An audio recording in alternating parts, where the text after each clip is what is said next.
Kia ora, e te whānau a Iho Karaiti, ko Andrew Doubleday aho. Today we're looking at the Gospel reading for Sunday the 1st of October 2023. It's Matthew chapter 21 verses 23 through to 32. When Jesus entered the temple, the chief priests and the elders of the people came to him as he was teaching and said, "By what authority are you doing these things? And who gave you this authority?" Jesus said to them, "I will ask you one question. If you tell me the answer, then I also will tell you by what authority I do these things. Did the baptism of John come from heaven, or was it of human origin?" And they argued with one another. "If we say from heaven, he'll say to us, 'Why then didn't you believe him?' But if we say of human origin, we are afraid of the crowd, for all regard John as a prophet." So they answered Jesus, "We do not know." And he said to them, "Neither will I tell you by what authority I am doing these things. What do you think? A man had 2 sons. He went to the first and said, 'Son, go and work in the vineyard today.' He answered, 'I will not.' But later he changed his mind and went. The father went to the second and said the same. He answered, 'I go, sir.' But he did not go. Which of the 2 did the will of his father?" They said, "The first." Jesus said to them, "Truly I tell you, the tax collectors and the prostitutes are going into the kingdom of God ahead of you. For John came to you in the way of righteousness, and you did not believe him. But the tax collectors and the prostitutes believed him. And even after you saw it, you did not change your minds and believe him." These religious leaders, were they especially bad? Were they particularly evil? Were they among the worst human beings that have ever walked the planet? I don't think so. I don't think so at all. They were simply intent on protecting the status quo, making sure that things stayed as they were. And I'd imagine they'd have been able to argue for it in all sorts of proper and appropriate terms. They could say, "We're protecting the future of the kingdom of Israel. We're actually making sure that the people remain safe. We don't need the status quo to be upset. We don't need to offend or hurt our relationships with the Romans. We've got to keep everything even and steady. We don't want anything to change. It cannot change. Because what we know is that when that happens, it only ends in death and disaster." They could have argued that. And yet, it's also clear when we start to think about it that they're actually protecting not just the status quo for the nation, they're protecting the status quo for themselves, protecting their own sense of privilege, their own position, their own authority, their own wealth, their own prosperity, the own sense of privilege that they have. They're protecting all of it. And in a way, it's a very human response. It's something I suspect that we all do to one level or another. Are we any different? Am I any different? I've had to think about this a bit, particularly as I've been meeting people from different parts of the country. And one of the questions that I ask as I'm confronted with this text is, so how do I speak to people?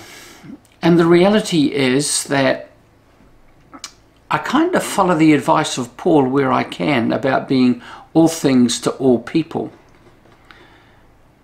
The difficulty is that it's easy to sell our soul in the name of getting along. I learned years ago, I grew up in the context of the open brethren. I know how to speak brethren. I know the kind of words to use. I know where the minds are. I know the things that one does not talk about. and what things one can talk about.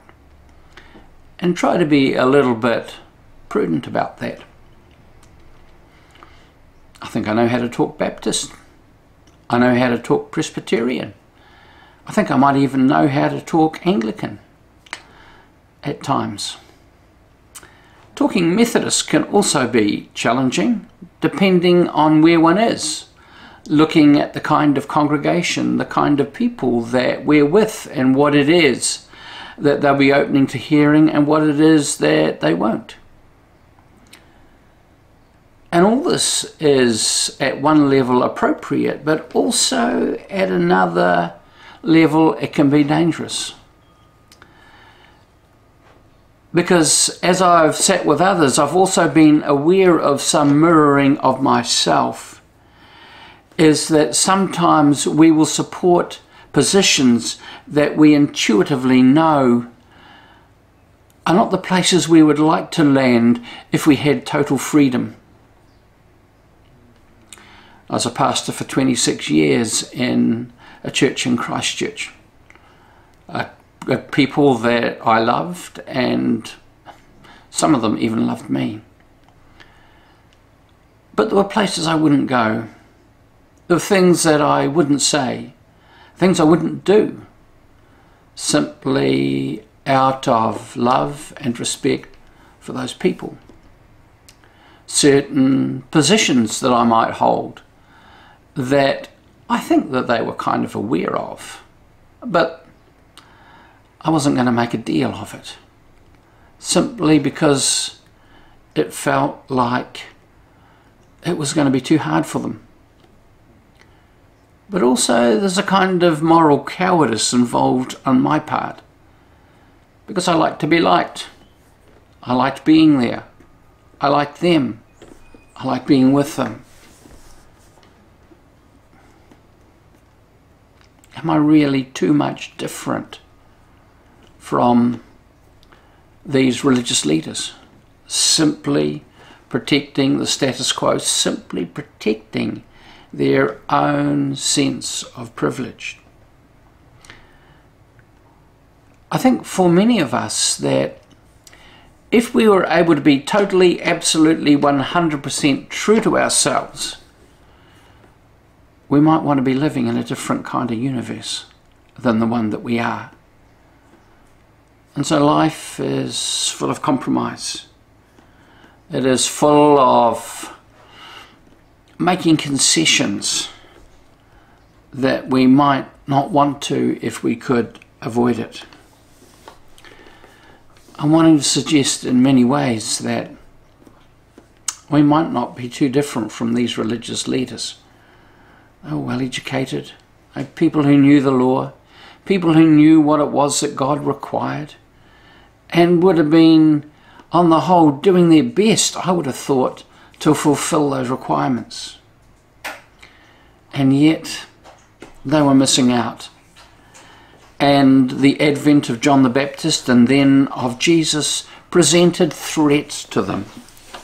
So at the beginning of our text, we see them coming to Jesus to ask him where he got the authority, who gave him the authority to do what he was doing. Now we've just got to go back a day or so and look at the fact that he had driven out all the merchant and money changers out of the temple courts, out of the court of the Gentiles. He had cleansed the temple. He didn't ask anybody's permission, and he didn't ask anybody's forgiveness when he had done it. He just went and did it. He wanted this place to be open to all people. This is a place where everybody could come to worship. And he made it happen. And then he set up his set up shop where people would come and he would teach and he would heal. He would lay hands on people. He would see people going away whole. This was kingdom of heaven kind of stuff. And he never asked for permission, and he never asked for forgiveness for when he was doing it. He just went and did it. And we see that the religious leaders were not happy. They weren't happy at all. Their order had been disrupted. The way things had always been no longer applied. And they would have been most concerned that this could get out of hand. That the people might take a liking to what Jesus was doing. They might actually catch a vision of the kingdom of God, of the kingdom of heaven. And at this point, their place might be threatened. The status quo would be threatened. Their place of privilege and comfort and authority would be threatened. They didn't want that. And so Jesus draws a parallel with John the Baptist because they had the same issue with him. And he puts them in a cleft stick. What was it, though, that John the Baptist was arguing for? Well, when we look at what happens in Luke's Gospel, he's just arguing for basic decency. When the tax collectors come to him and ask him, what should we do? He says, just don't rip anybody off. When soldiers come to him, they ask, what should they do? He says, don't abuse your office, the place of power and privilege that you have. Treat everybody with decency. And the general people, what would they do? He says, if you have, then share it with those who haven't. If you've got 2 coats, share it with somebody who doesn't have one at all. See, in the kingdom, there's no place for firsts and lasts, for haves and have-nots. And so Jesus says, the tax collectors and the prostitutes, they're going in before you, he says to the religious leaders. Why is that? Well, they're not actually trying to protect anything. They're not trying to protect their status. They're not trying to protect their place of privilege. They're not actually, at this point, the ones who have come to Jesus aren't interested in protecting everything, because what they know is that life as they're experiencing it isn't working. It's not working for them at all. They're people who know their need of grace, people who know their need of a new beginning, of a fresh start. They know that joy and the fullness of life that Jesus talks about aren't found in what they're currently engaged in.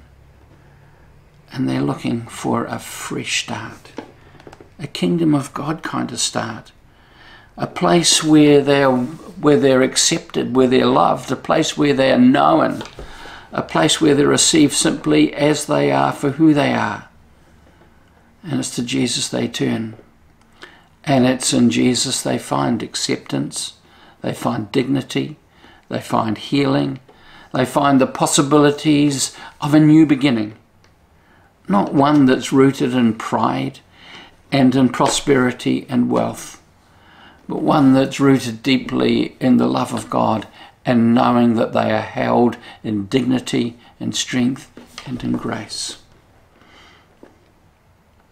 I kind of think it's what we all need today as well, isn't it? Hey, if only it were that easy. Amen. God bless you.